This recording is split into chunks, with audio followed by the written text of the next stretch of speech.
영상 시작 전에 구독과 좋아요 누르는 거 잊지 않으셨죠? 안녕하세요. 별놀이가 알려주는 꼰대가입니다. 자식을 외롭게 만드는 방법 세 가지. 몇 가지? 원, 투, 쓰리, 세 가지. We're lost in music. We're lost in music. We're lost in music. We're lost. 누구나 여성스럽고 싶잖아, 나이 들어도. 얘는 짱이야. 난리가 났어요.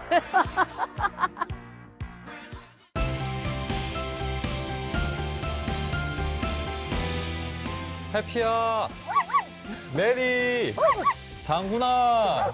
이름들 정말 익숙하시죠? 네, 맞습니다. 예전에는 집에 있는 모든 강아지는 해피, 맞아요, 고양이는 맞아요. 나비, 요즘은 콩이, 초코 이런 이름들 많이 쓰더라고요. 이제는 반려동물 천만 시대가 됐다고 합니다. 그런데 그 이면에는 해마다 버려지는 동물, 유기동물이 또 급증하고 있다고 하는데요. 특히나 안타까운 것은 요즘 같은 여름 휴가철에 더 많은 동물들이 버려지고 있다고 하네요. 네, 여름 휴가철 우리가 몰랐던 유기견 이야기를 오늘 민생연구소에서 나눠볼까 합니다. 아이고, 예쁜 옷 입고 저렇게 찾길 한가운데 뛰어가면 또 차 지나가면 큰일 나는데. 수가 조금 늘어는 나는 게 아무래도 사람들이 많이 뭐 이동을 하잖아요. 그러면 좀 놀러 가든지 아니면 나가려고 한다든지. 관광지다 보니까 많이들 버리고 가세요. 휴가철에 한두 마리라도 발견이 돼요. 명절을 갖다가 사람 있는데 그냥 버젓이 그냥 여기다 묶어놓고 가는 걸 내가 잘 보였어. 여름철만 되면 휴가지를 중심으로 급증하는 유기견. SNS에 전국 곳곳에서 유기견 발견글이 올라오는데요.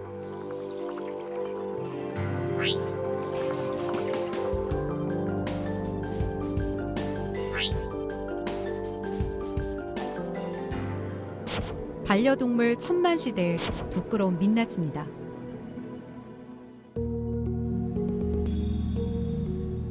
통계상으로 기록돼 있는 것만 6만 마리지 사실은 뭐 몇 배가 될지는 가늠할 수 없는 상황입니다. 서울 외곽의 한 유기견 보호소. 최근 2마리의 유기견을 구조했습니다.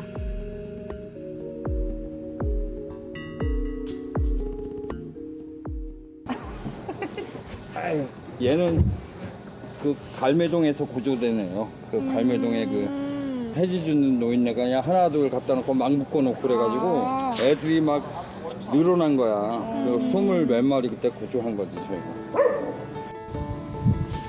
아유 어디 있어?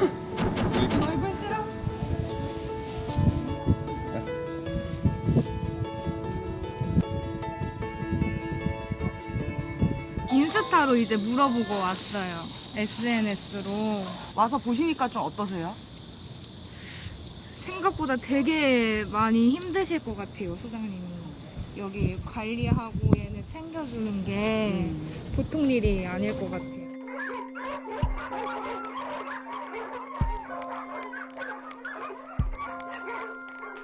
작은 애들은 그래도 가정인보나 그런 게 쉽잖아요. 근데 대형견들은 그런 게 쉽지 않으니까 구조를 하고 싶은데 애들을 어디 놔둘 데가 없으니까 참 어려움이 많다고 막 그러길래 그래서 그러면 애들 구조해라. 그러면 내가 여기서 애들을 이렇게 하마 그래가지고 처음에 그렇게 해서 시작됐어요. 최근 주인에게 버려진 대형견들이 들개로 출몰한다는 뉴스를 심심치 않게 볼 수 있는데요. 대형견들은 구조도 쉽지 않을 뿐 아니라 보호 공간도 부족합니다.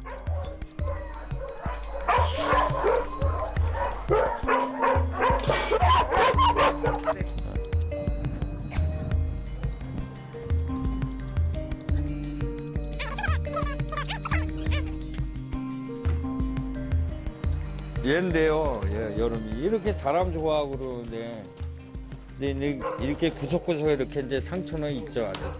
한 달 전 아픈 피부로 한여름에 유기된 여름이. 모낭충증 같은데 저거는 치료 안 하면 죽을 수 있는 피부병이에요. 이렇게 사람 좋아하는데 어떻게 이걸 놓겠어요. 야, 너무 진짜 심했었는데 지금도 이제 조금 치료 중인데. 주인과 행복한 나날을 보내던 강아지는 어느 날 영문도 모른 채 낯선 곳에 버려집니다. 하지만 강아지는 버려졌다는 생각을 하지 못하고 본인이 부주의에 주인을 잃어버렸다고 생각하는데요. 오로지 주인을 만날 수 있을 거란 희망만으로 위험하고 더러운 길바닥을 계속 헤매입니다. 그렇게 헤매던 강아지들이 길 위에서 목숨을 잃는 일이 허다한데요.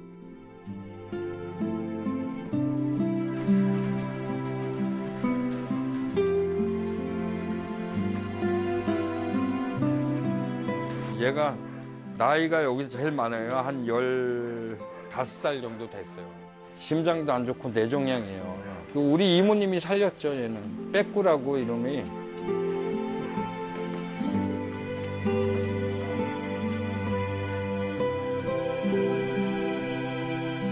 근데 애가 살려고 하는 어떤 그런 게 세요. 막 그냥 먹으려고 하니까. 보낼 수는 없잖아요. 반려동물은 가족입니다. 새로운 가족을 만난다는 결심, 신중하고 또 신중해야 합니다. 가끔 이제 입양하겠다고 오시는 분들이 있어요. 근데 각오를 하고 키우셔야 된다고. 진짜 내가 어디 놀러 가고 싶어도 좀 참아야 되고. 그러니까 그런 것까지 다 생각해서 깊이 생각해서 애들 입양하시라고 그렇게 얘기를 하죠. 강아지를 버리는 사람은 있어도 사람을 버리는 강아지는 없다고 하죠. 이 소중하고 약한 존재들이 사람의 이기심 때문에 상처받는 일이 없어야 합니다. 해마다 유기동물 숫자가 기하급수적으로 늘고 있다고 해요. 2017년에는 10만 마리를 넘어섰고 또 2018년에는 12만여 마리, 또 2019년에는 13만 5천여 마리가 또 버려졌다고 하는데 이 해마다 18% 가까이 늘고 있다고 합니다. 사실 저도 얼마 전에 제주도 바닷가에서 주인을 한동안 망부석처럼 기다리고 있는 유기견을 만났었거든요. 반려견들은 자기가 버려진 곳에서 주인을 기다리는 성향이 많아요. 네. 아마 그곳에서 버려졌을 거예요. 네. 네. 꼼짝을 안 하더라고요. 네, 맞아요. 이번 휴가철에 버려진 이 유기견들의 사진을 한번 준비를 해봤는데요. 저기 화면을 보시면 저렇게 귀여운 친구들이 또 이번 휴가철에 또 버려졌다고 합니다. 주의 깊게 봐야 할 게 이제 차우차우, 불독, 도베르만 이런 종들이에요. 예, 크기가 좀 큰 종들이에요. 네, 새끼 때는 다 조그맣지만 공통점이 뭐냐면 반려하기 굉장히 난이도가 높은 종들이에요. 예, 근데 새끼 때 되게 귀여운 모습만 보고 선택을 하셨다가 이 친구들을 감당을 못하신 게 아닐까라는 생각이 드네요. 예. 귀여울 때만 키우고 커가면서는 책임을 안 지고. 조사를 해보니까 동물을 유기하는 이유로 가장 많이 꼽는 것이 반려동물이 질병에 걸렸다든가 노령화에 따른 병원비 부담, 그리고 또 짖거나 무는 행동 등 통제가 어려움, 이런 것들을 꼽는다고 해요. 물론 동물 병원비가 비싸죠. 네, 의료보험도 안 되고 비싼 면이 분명히 있습니다. 저도 수의사지만. 하지만 통계를 봤을 때는 버려지는 반려견들의 어떤 그런 연령을 조사를 해봤어요. 그러니까 50% 이상이 1년령 이하일 때 버린다라는 거죠. 사실은 사람들이 많이 버리는 시점이 1년령 이하라는 거죠. 노령견으로 돌입하는 순간으로 볼 수 있는 그 나이대에서 버려진 유기견은 전체 10% 미만에 불과합니다. 그럼 김지호 씨도 그 유기견 보호소 가면은 유기동물들을 많이 만나게 되나요? 많이 있죠. 애기들 키울 때 그러잖아요. 미운 4살, 미운 7살 그러잖아요. 그 정도 나이대로 따지면 이제 강아지들이 그 정도에 버려지는 거라고 보시면 되거든요.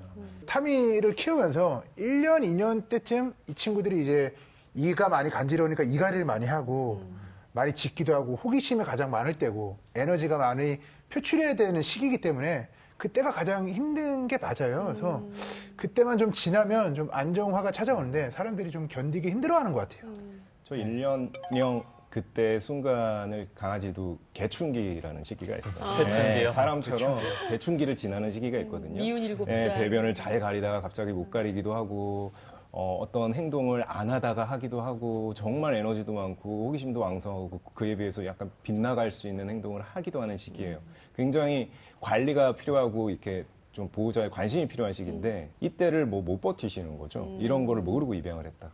전혀 이런 걸 모르고 준비도 안 된 상태에서 덥석 키웠다가 길거리에다가 버리는 이런 일이 벌어지지 않으려면 진짜 보호자 교육이 너무 중요한 것 같습니다. 이게 운전을 하려면 운전면허를 따려고 교육을 받잖아요. 그 똑같은 것 같아요. 강아지 키우려면 어떤 조그만 교육이라도 받고 강아지를 키울 수 있게끔 좀 만들어줘야 될 것 같아요. 네, 그런 교육도 이제 중요하지만 또 한 번 키운 반려동물에 대해서 끝까지 책임을 지울 수 있도록 하는 그런 방법들도 그렇죠. 있어야 될 것 예. 같거든요. 네, 뭐 버리지 못하게 하는 방법도 필요하다라고 봐요. 그게 뭐 내장형으로 마이크로칩을 해야 된다라는 주장을 동물보호단체나 수의사단체에서는 지속적으로 하고 있습니다. 근데 현행 법상 마이크로칩을 일원화할 수 있는 법이 아니에요. 사실 세 가지 방법으로 동물 등록을 할 수가 있거든요. 목걸이 형태로 할 수도 있고요. 목걸이 안에 마이크로칩을 넣을 수도 있고요. 근데 생각해보면 내장형으로 마이크로칩이 피부 안에 들어가 있으면 내가 이 아이를 버릴 수가 없어요. 왜냐하면 보호자 정보가 다 구청에 등록이 돼 있기 때문에 버리기에 목걸이는 그냥 이렇게 탁 빼버리면 되니까. 그 문제가 있습니다. 더 중요하고 필요한 방법이라고 생각하는 건 이제 강아지 뭐 놀이터 아니면 뭐 택시 그 외에 기타 공간, 문화 공간 같은 것들이 생기고 있단 말이에요. 그런데 거기 들어갈 때 제 생각에는 입장하는 조건으로 동물 등록을 한 보호자만 들어갈 수 있다라고 한다라고 하면 또 그런 걸 한번 이용해 보고 싶은 생각 때문이라도 동물 등록을 하지 않을까. 그러네요. 자기 이제 아이들을 더 좋은 곳에 데리고 가려면 칩을 꼭 등록을 해야 한다. 네. 이런 유인책을 주면 정말로 괜찮은 방법이지 않을까 이런 생각이 동물병원에 드는데. 올 때 그게 있으면 10% 할인 이런 거 어떻습니까? 그것도 좋은데요? 어때요? 그건 제가 사실 가정 외에도 버려지는 동물들이 또 굉장히 많거든요. 전국 각지 열악한 환경의 개 농장도 심각한 사회 문제가 되고 있습니다. 요즘 엄청나게 덥고 또 엄청나게 비가 쏟아지고 있지 않습니까? 그런 열악한 환경에서 220여 마리의 개들이 살고 있었어요. 그 개농장을 제가 직접 다녀왔습니다.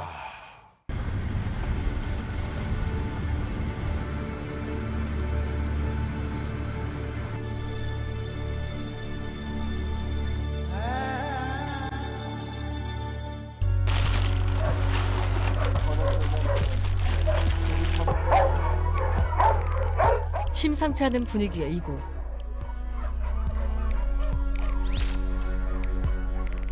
수상한 개농장에 이정미 MC가 직접 출동했습니다. 저런 장이 뜬장이라고 하죠. 네. 장이 떠 있어서 대소변이 밑으로 다 떨어지게 하는. 오늘 여기 계양산에 불법 개농장이 있고 아이들이 어떻게 지내고 있는지도 직접 보고 또 선생님 같이 가셔가지고 건강 상태도 조금 체크해 주시고 그러자고 모셨습니다. 인천 계양산 인근에 위치한 개농장. 따닥따닥 붙어있는 좁은 뜬장 속에 수많은 개들이 갇혀 있는데요.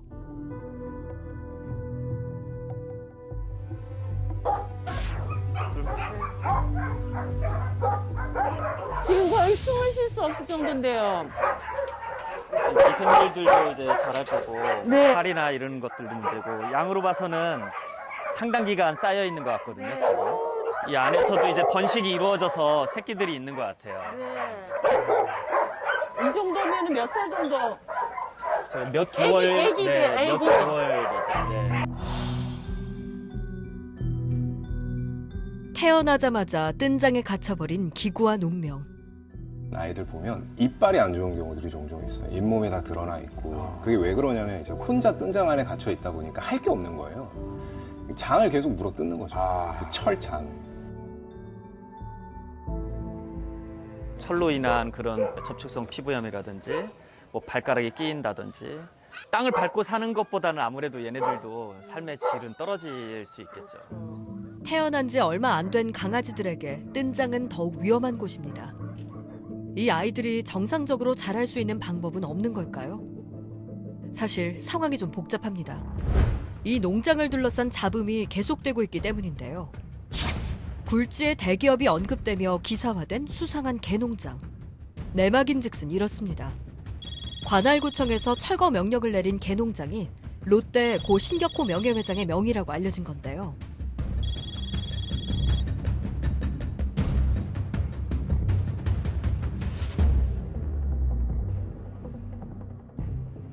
이에 대해 롯데 측은 난감하다는 입장입니다. 상속인들한테 이렇게 요구하는데 어떻게 할까요? 라고 여쭤는 보지만 그 개를 키울 수 있는 부지를 제공을 하겠다. 그 개를 뭐 몇 년 동안 아니면 뭐 입양이 되는 시점까지 계속 사료를 제공을 하겠다. 이렇게 다 결정을 할 수 있을지 저희는 전혀 불가능해 보이고요.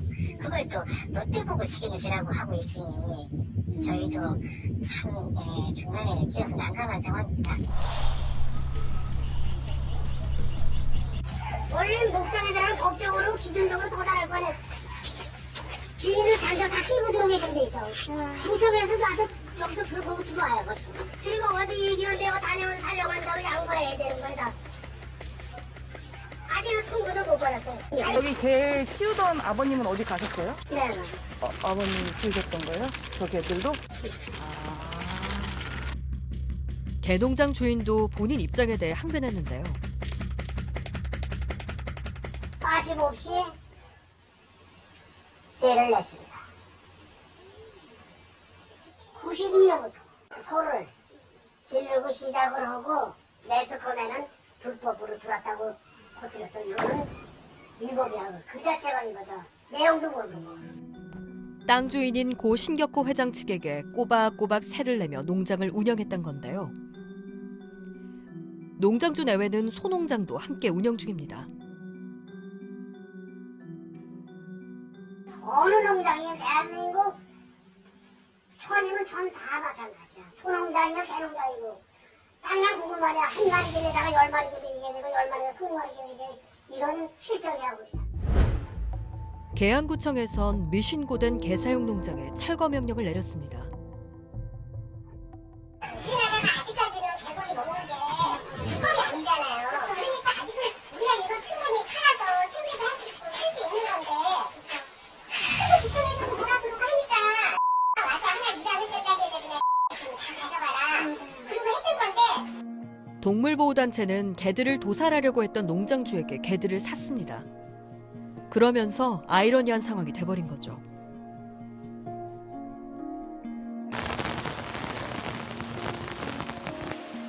동물보호단체 자원봉사자들은 비가 와도 햇빛이 내리쬐도 매일매일 농장에 와서 개들을 돌본다고 하는데요.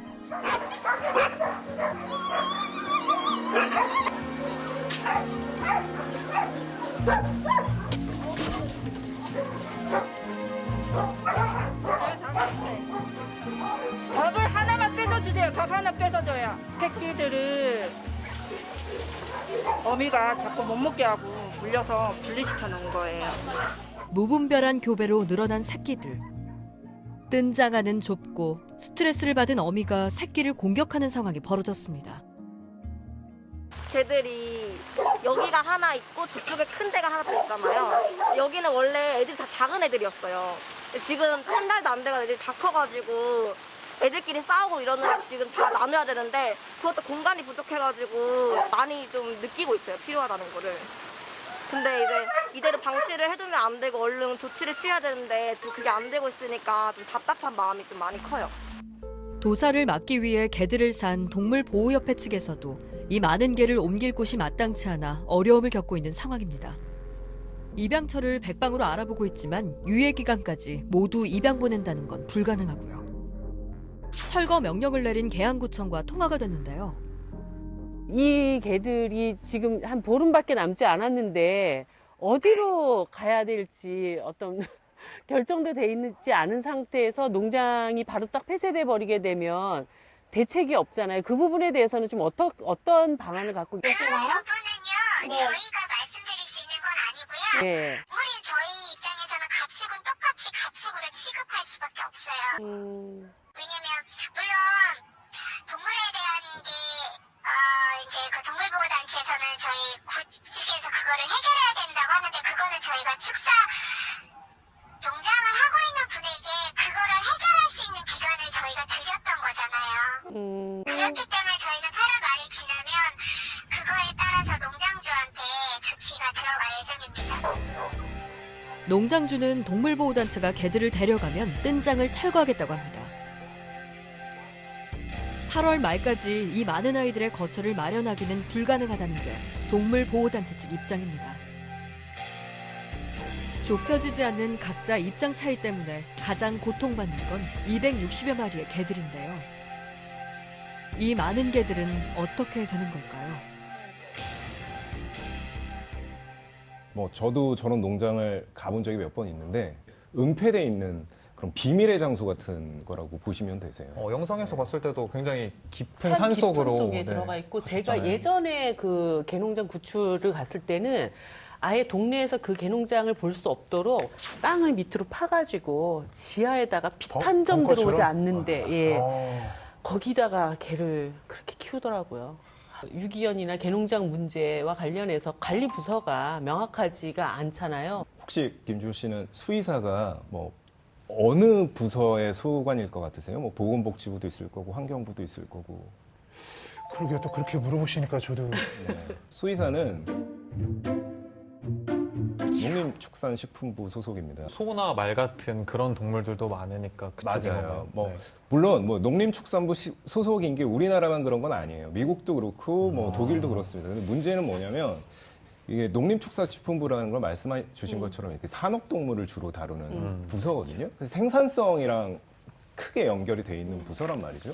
그런데 거기서 이제 동물 복지를 같이 다룬다라는 게 이게 말이 되냐는 거예요. 동물복지 정책과가 있는데 제가 알기로 그때 20대 국회에서 그 과에서 이 일을 담당하시는 분이 2명인가 3명인가 밖에 안 되는 걸로 알고 있어요. 구청의 어떤 동물복지과가 일자리 경제과에 소속돼 있는 경우도 있어요. 이게 얼핏 생각해봐도 사실 말이 안 되는 상황인 거죠. 지금 이 많은 동물보호단체에서는 동물기본법을 빨리 제정을 해서 어떤 하나의 부처로 관할해서 그 관리할 수 있도록 해달라 맞습니다. 이런 요구들을 하고 있죠. 이제는 유기견 보호센터에서도 사실 15일 동안 주인이 나타나지 않으면 입양되지 키우겠다는. 않거나 네. 예. 그러면은 안락사가 예, 진행되는 보호자마다 다르고요. 지자체마다 또 다르고. 일반적인 경우가 이제 15일에서 20일. 평균적으로. 예, 예. 네. 이렇게 반려동물이 많이 벌어지다 보니까 뭐 필요악이라고 할 수 있죠. 대형견들은 더 입양되기가 어려운 걸로 알고 있습니다. 우리나라가 아무래도 아파트나 이렇게 좁은 집 공간에서 살고 있는 것도 있고요. 경제적인 이유도 무시할 수는 없습니다. 예, 마당이 있는 것도 아니고 이렇다 보니까 결국 갈 곳은 국내에 없으니까 해외인 거죠. 김지호 씨께서는 안락사 직전에 있었던 아이를 입양하신 걸로 화제가 좀 됐었는데 어떻게 해서 그 인연이 시작이 되었나요? 유기견 보호소 저희가 다니는 곳이 있는데 와이프랑 거기를 이제 사실 와이프가 다니던 곳인데 제가 몇 번 따라갔어요. 연애하실 때요? 네, 그렇죠. 연애할 때부터 이제 따라다녔는데 유기견 보호소에 있다가 어느 일정 기간이 지나면 이제 강아지들이 너무 많이 있기 때문에 좀 안락사를 당해요. 그래서 좀 유심히 보고 있던 친구가 하나 있어서 원래는 이제 임시보호로 데리고 있다가 저희가 아무도 데려가는 친구가 없어서 그 친구를 이제 가족으로 네, 하게 된 동물이 바로 크리미. 크리미. 예. 네. 저기가 보호소였던 걸로 기억하는데 예, 저희가 이제 데려온 날 저기가 작은 방 저기서 나오질 않았어요. 이제는 버려지면은 뭐 주인 찾아 산만리가 아니라 해로까지 입양이 보내지는 그런 실정인데요. 이것도 안 되면 안락사가 된다고 합니다. 반려견 사지 말고 입양합시다.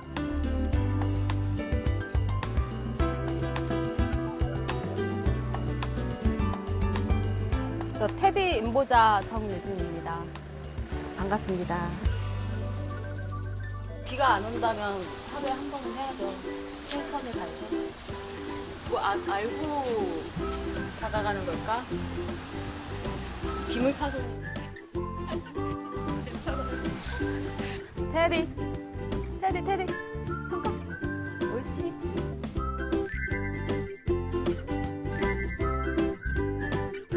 아이고 예쁘게 생겼어요. 네. 응? 호기심이 많은 것 같은데요. 눈이 땡글땡글. 엄청 애교쟁이죠? 엄청나. 몇 살이에요? 1월생으로 추정하고 있다고 했거든요. 1년생. 그래서 지금 7개월? 7개월, 8개월.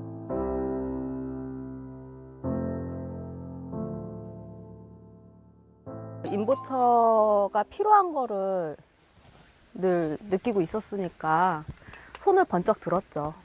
제가 하겠습니다.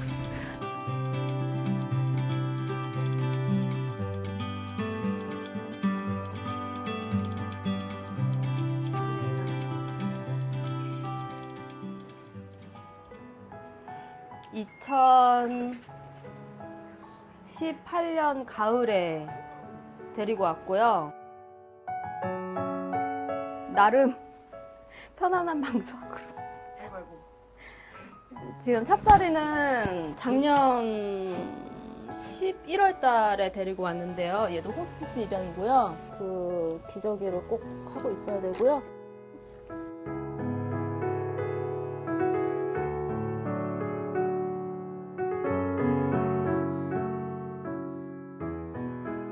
호스피스 입양은 쉽게 말하면은 아기가 떠날 때 같이 있어주고 싶어서 하는 입양이에요.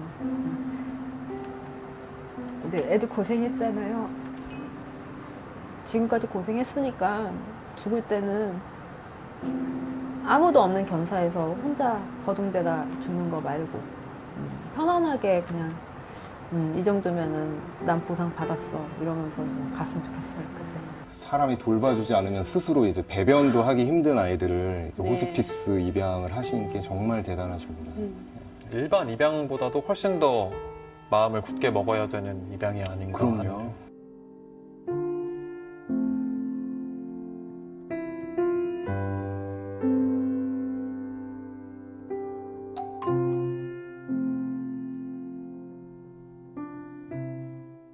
근데 너무 많아요, 이런 애들이.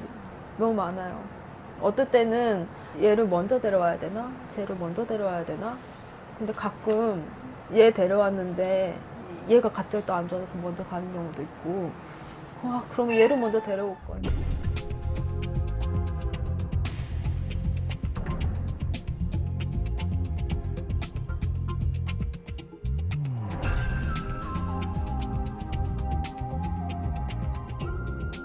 사람으로 태어났으면 너무도 당연히 환경과 자연과 동물을 책임지고 잘 보살필 의무가 있다고 생각해요. 생명에 대한 존중은 인간의 도리라고 생각해요.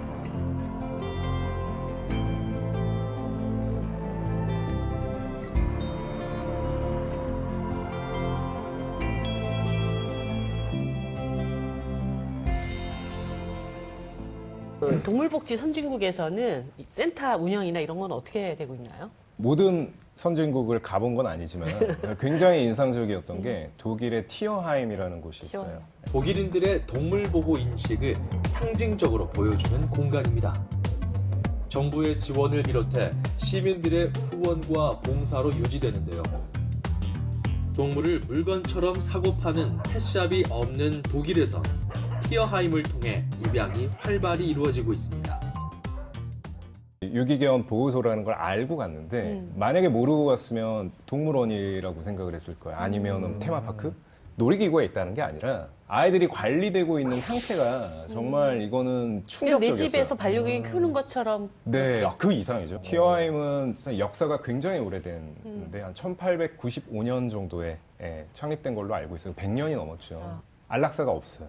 안락사가 없고 한 90% 정도는 가정으로 매칭이 되고 10% 정도는 평생 거기에서 살게 됩니다. 뭐 독일 같은 경우에는 티어하임뿐만 아니라 되게 유명한 게 뭐 보유세, 반려동물 보유세가 따로 있죠. 뭐 김지호 씨가 반려하시는 불독 같은 아이들은 또 굉장히 보유세도 비싸요. 대형견이고. 얼마 정도 할까요? 뭐 그거는 주마다 조금씩 다르지만 마리당 한 10만 원 정도, 네, 그 이상 매년 그 금액을 내야 되는 거죠. 네, 결국 그런 재원이 확보가 되다 보니까 티어하임이라든가 강아지를 위한 어떤 시설들이 충분히 마련되고 있는 면도 분명히 있습니다. 저희도 네. 차라리 세금 냈으면 좋겠어요. 저희도 당당하게 얘기할 수 있게끔 견주들이 네. 지금은 좀 견주들이 뭐 좀 목소리 높이기가 좀 쉽지가 않은 상황이거든요. 뭐 개를 키우지 않는 사람들과 어떤 좀 충돌이 많은 상황이다 보니까 차라리 견주들도 강아지 키우면서 당당하게 세금 내고 복지 혜택 같은 것도 좀 당당하게 받고 뭐 이럴 수 그래야 있는. 유기견 보호소나 이런 사각지대에 있는 동물들의 복지까지 좀 생각할 그렇죠. 수 있지 예, 않을까. 두 분 마지막으로 한 말씀씩 해주시면 좋겠어요.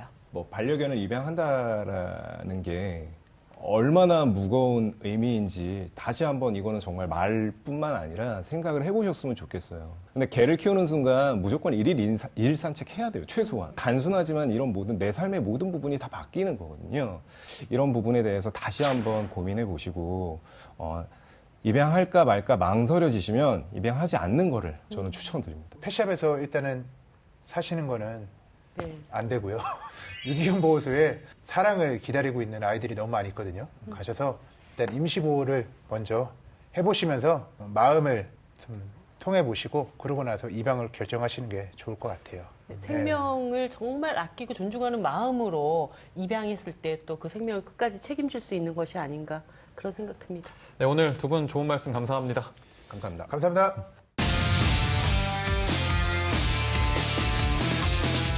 오늘 민생연구소가 준비한 두 번째 주제는요. 바로 시니어 너튜브 열풍에 대해 이야기 나눠보려고 합니다. 네, 또 만났습니다. 신기주 기자님. 네, 안녕하세요. 반갑습니다. 안녕하십니까, 반갑습니다. 기자님. 네. 두 번째 만남인데 네. 신기주 기자께서 TBS에 이제 새로운 TV 프로그램을 진행하시게 됐어요. 네. 저희 민생연구소 덕 아닌가요?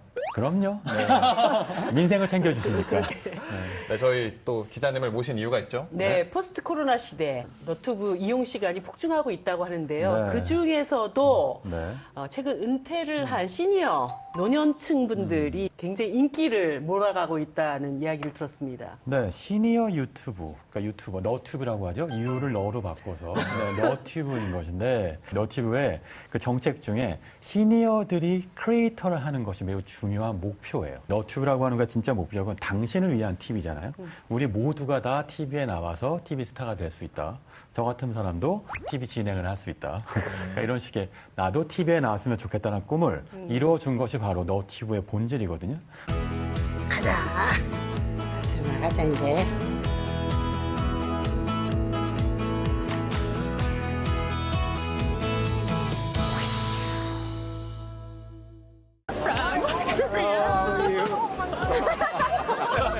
친구들 안녕. 옛날에 해방 얘기를 좀 하려고. 나는 깐지 할머니. 너그 들의 할머니. 귀여운 운동 강아지. 친구들 안녕. 나는 깐지 할머니.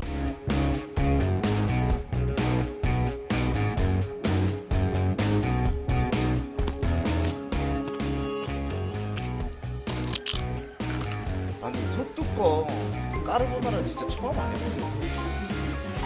이게 뭐라고요? 알았구나? 과연 고구마가 생겼는지 한번 제가 한 2포기 정도만 한번 해보려고 합니다.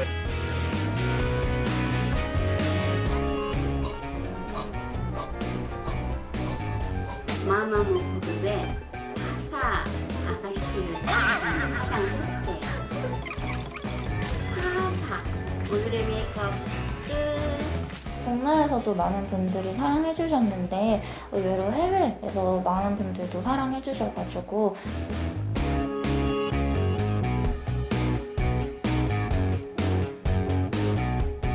이게 행동 하나하나가 너무 사랑스럽고 그리고 응원하게 되는 그런 유튜브인 것 같다. 세대를 아우를 수 있는 그런 콘텐츠들을 많이 하시는 것 같아요.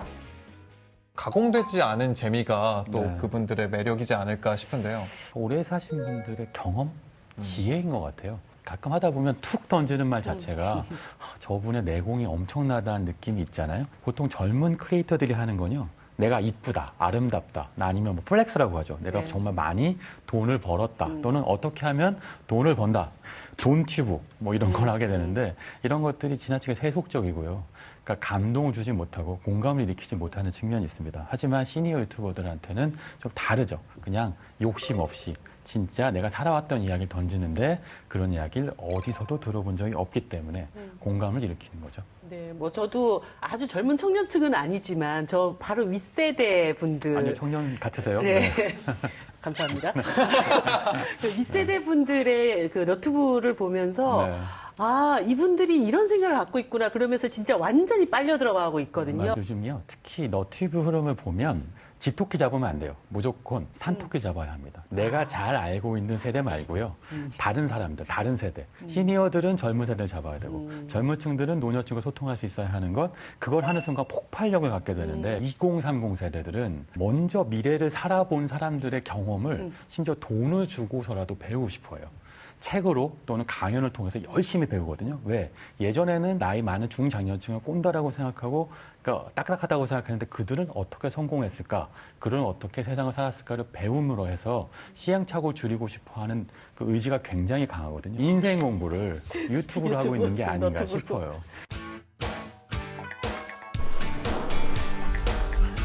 안녕하세요. 네, 안녕하세요. 꼰대박입니다.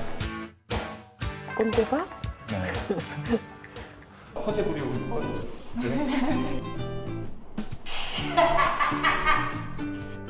예전에 광고 모델하면 사실 연예인 그러니까 주된 그 우유 광고는 어린이. 안녕하세요. 별걸 다 알려주는 꼰대박입니다. 다들 찐따 만드는 방법 3가지. 몇 가지? 3가지! 3가지! 3가지! 첫 번째, 독재자가 되세요. 아들이 딱 3가지만 알려주시니까 집중이 딱 되는 것 같아요. 저것도 너튜브 문법의 기본이더라고요. 네. 딱 3가지만 짧게, 간단하게.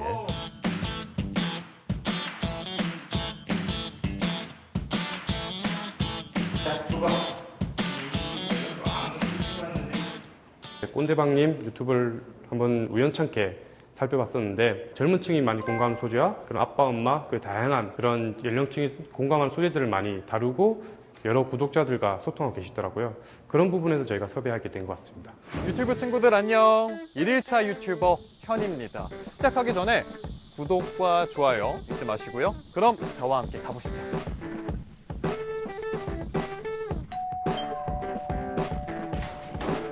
안녕하십니까 꼰대박 선생님. 1일차 유튜버 현입니다. 오늘 가르침을 배우러 좀 왔는데 들어가도 될까요? 네.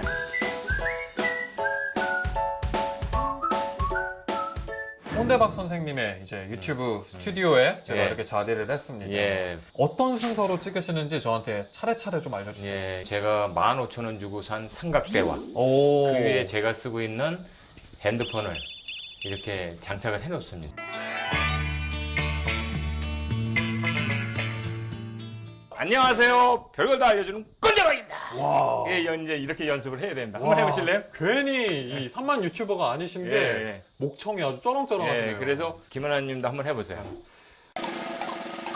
안녕하십니까 김진현입니다. 안녕하십니까 1일차 유튜버 김진현입니다. 오, 처음인데 잘하셨어요. 이거 하다가 이제 전화가 오거나 메시지가 오면 이게 촬영이 끊기거든요. 그러니까 꼭 비행기 모드.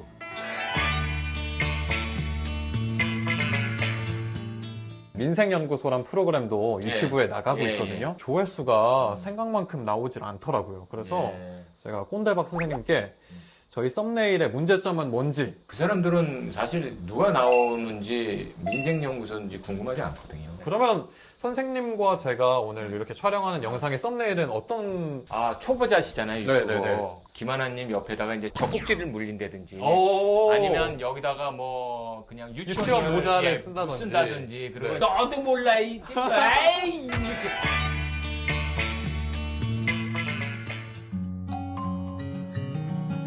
제가 이제 건설업을 오랫동안 했었거든요. 어렸을 때 꿈이 없었어요. 과연 나한테 즐거운 일이 무엇일까 이거를 찾기 위해서 유튜버가 된 건데 저는 이왕 유튜버를 언제까지 할지 모르겠지만 좋은 유튜버, 세상에 도움이 주는 유튜버가 되고 싶습니다.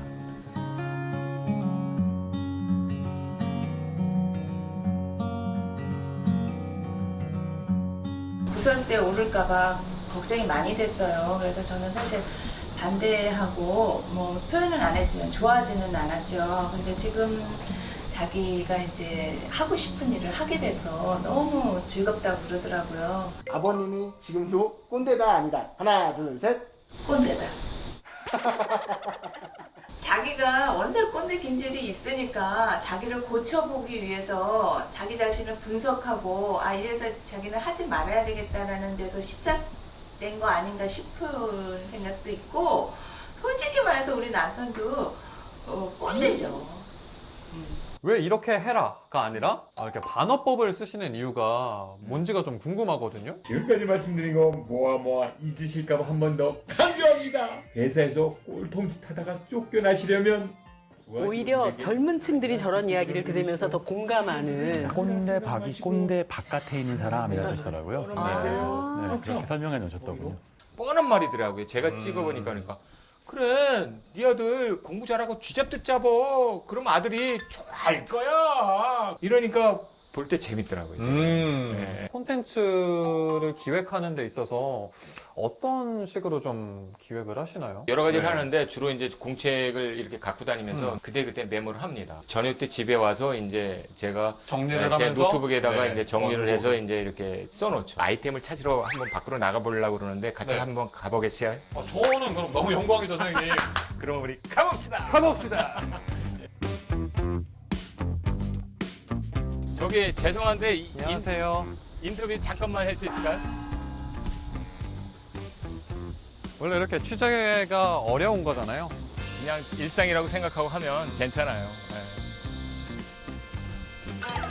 저기요, 잠깐 안녕하세요. 인터뷰 좀 해도 될까요?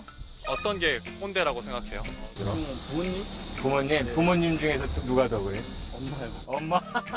근데 엄마가 요구하는 게 뭐가 있어요, 디테일하게? 핸드폰 오해하지 말고 그런 거. 꼰대는 사실은 제가 꼰대일 수도 있을 것 같아요. 오늘 점심 뭐 먹을까 이렇게 해놓고 팀장님이 꼭 자기가 좋아하는 메뉴를 선택을 하실 때 가정에서는요? 가정에서는 우리가 밥인데 최근에 본 콘텐츠 중에 아주 인상 깊은 게 있었는데 저도 꼰대방님 청년수당 관련 얘기 하셨더라고요. 그거 왜 주는 거야? 진짜? 이런 거. 근데 보통 이제 시니어 세대 입장에서 보면 청년수당 하면 우리 세금 갖고 그들한테 돈 주는 거야 라는 생각 말에 멈춰 있죠. 하지만 현장을 보면 다르잖아요. 네. 그런 얘기를 현장에서 길어와서 직접 이야기를 하시는 거. 크리에이터가 소통을 해야 그러니까 듣는 이제 청취자분들도 그러니까 유저들도 사실 소통을 하게 되는 거겠죠. 보통 우유 광고 하면 네. 어린아이들, 아이 키우는 엄마들 이렇게로 생각했는데 이제 광고 모델까지 우유 광고 그러니까요. 모델까지 네. 하시는 것도 굉장히 놀랍고 역시 꼰 대박이네. 네, 대박이죠. 네. 특히 젊은 층들을 타겟으로 네. 하는 그런 브랜드들에도 이런 시니어층들이 모델로 직접 나가시는 경우들도 많이 있다고 하더라고요. 네, 사실 패션 브랜드들한테는 청년, 젊은 층이야말로 영원한 모델이었는데요. 지금은요, 그러니까 젊은 것보다 더 매력적인 게 있다는 걸 발견했어요. 뭐냐? 아직 젊은 거. 네, 아직도 젊은 사람들이 정말 매력적이죠. 알겠어. 네. 아직도. 아직 젊으세요. 새기고 네. 가셔야겠는데요. 그럼요. 사실 영 40, 영 50 이런 얘기들이 있는데 나이에 비해서 젊게 사는 것이야말로 진짜 멋있는 거잖아요. 네. 근데 심지어 거기다 게다가 30, 40대 이상, 40, 50대 넘어가면 경제력이 어느 정도 축적이 되기 마련이죠. 그런데 젊기까지 하면 아직 젊은 것이야말로 가장 브랜드들이 사랑할 수밖에 없는 롤 모델이 되고요. 그런 모델들을 시니어 모델들도 많이 이제 기용하는 거죠. 네, 안녕하세요. 저는 시니어 유튜버 60대 못 말리는 킴 여사 태미킴입니다. 변화를 주면서 나 혼자 잘 노는데 누가 뭐라 그래요? 남의 눈치 볼 거 없습니다. 이제 시간이 없어요. 여러분 부디 행복하셔야 됩니다. 아셨죠? 쉬폰인데 길잖아요. 요걸 이렇게 이제 한번 풀고 이분도 60대 나이라고 믿기지 않을 정도로 굉장히 안녕하십니까? 뭔가 화려하게 옷 입기 이런 거 하시는데. 아유 멋쟁이시다. 난리가 났어요. 아 그래서 지방에 있는 그 주부들한테 이런 정보 알려드리면 유튜브 찍을 건데 도와줄 거죠? 얘는 짱이야. 가벼워서 다만 잘 빠그라져가지고 몇 번을 한 지금 5개째예요. 영상을 하도 찍다 보니까.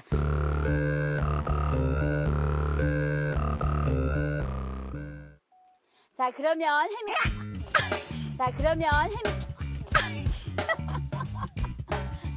컷 날라가고.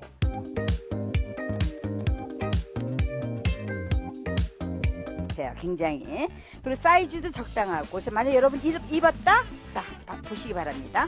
자, 이런 거를 여기 오면 5,000원에 건질 수 있다는 사실이에요. 나이 들어도 끝까지 여자이기를 희망합니다. 예쁘게 살고 싶습니다. 늙었다고 해서. 저게 얼마나 공감이 될까요? 나이 들어도 여전히 예쁘게 살고 싶다. 정말 울림이 크잖아요. 네.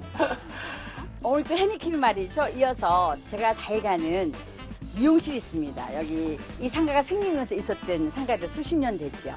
아유, 저는 이 글자부터가 아주 좋습니다. 자, 아유, 언니들이 많이 있어요. 언니들 안녕하세요. 안녕하세요. 저 해미킴이에요. 옛날 도구들, 화장품, 여기 빠마. 여기 보면은 옛날 거울. 나 이런 게 너무 좋은 거야. 커팅하는데 너무 좋고. 여러분들께 오성 미용실 소개했습니다. 감사합니다. 해미킴이었습니다. 이게 저예요. 해놓으면 한번 해놓으면 되니까. 이 여자가 해미키. 그다음에 여기도 보면은 지금 두 번째 요걸 본다 이거야.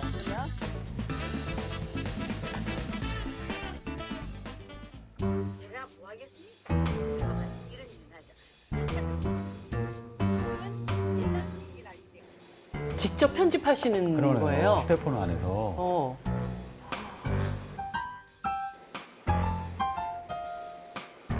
블라블라블라블라블라 랄랄랄. 이게요. 네. 제가 생각한 모든 거를 내 맘대로 다 하면 싫으면 그만두고. 나는 조회수 상관없고 내 인생의 자서전이기 때문에 오늘 내가 이렇게 블링블링하고 잘 노는 내 모습을 어느 날 되게 아파가지고 병상에 누워있을 때 유튜브를 보면서 회상을 하면 기억력도 좋아지지 않을까. 그냥 내 생각이에요. 아무도 날 가르쳐주지 않았지만. 그래서 여러분들도 그렇게 하시면 좋을 것 같아서.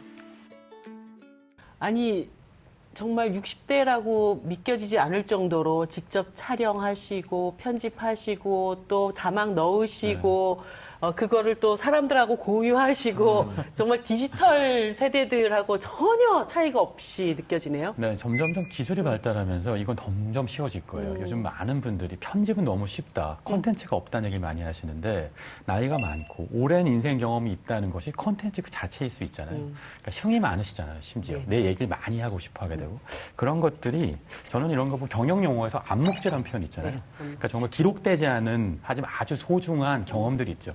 그런 이 사회의 암묵지가 시니어 크리에이터들이 그걸 유튜브, 너튜브를 통해서 우리 모두한테 공유해주고 계신 것 같아서 그게 참 감사한 따름입니다. 실제로 시니어분들은 너튜브에 대한 관심이 정말 많아졌다고 체감이 되는 게 지자체에서 요즘은 시니어들을 상대로 너튜브 강의를 해주는 곳도 많다고 해요. 근데 그런 곳의 경쟁률이 무려 15대 1에 달했다고 합니다. 네. 사실 앞으로는요, 이제 창업이 아니고 창직의 시대라고 하잖아요. 그러니까 직업을 만들어내야 한다는 거죠. 가장 빨리 찾을 수 있는 직업 중에 하나가 컨텐츠 분야일 겁니다.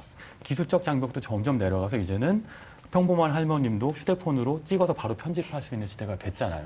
젊은 분들이 나 못하겠어라고 하면 그건 부끄러운 일이 되어버린 거죠. 점점 더 그렇게 바뀌어가니까요. 중년층, 40대, 50대한테도 상당한 영향을 미치고 있는 겁니다. 어쩔 수 없이 이제 은퇴까지는 직장에 다닐 수 없다면 내 컨텐츠를 갖고 어떤 비즈니스를 해야 된다는 생각을 할 텐데 근데 그럴 때 5, 60대들도 이렇게 하는데 이렇게 멋지게 시니어 크리에이터가 되는데라는 것들이 자극을 주는 거죠. 그런 것들이 전방위적으로 사회에 어떤 역동성을 만들어내주고 있는 건 아닌가 싶은 생각도 듭니다. 젊음보다 더 값진 세월, 그 시간의 소중함을 시니어 너튜브들이 증명해 보이고 있습니다. 오늘 도움 말씀 주신 우리 신기주 기자님 다음에도 또 나와주실 거죠? 네, 그럼요. 네. 매주 화요일 밤 10시 30분 여러분의 할 말 많은 민생 현장을 찾아가는 민생연구소. 저희는 다음 주에 뵙겠습니다. 안녕히 계세요.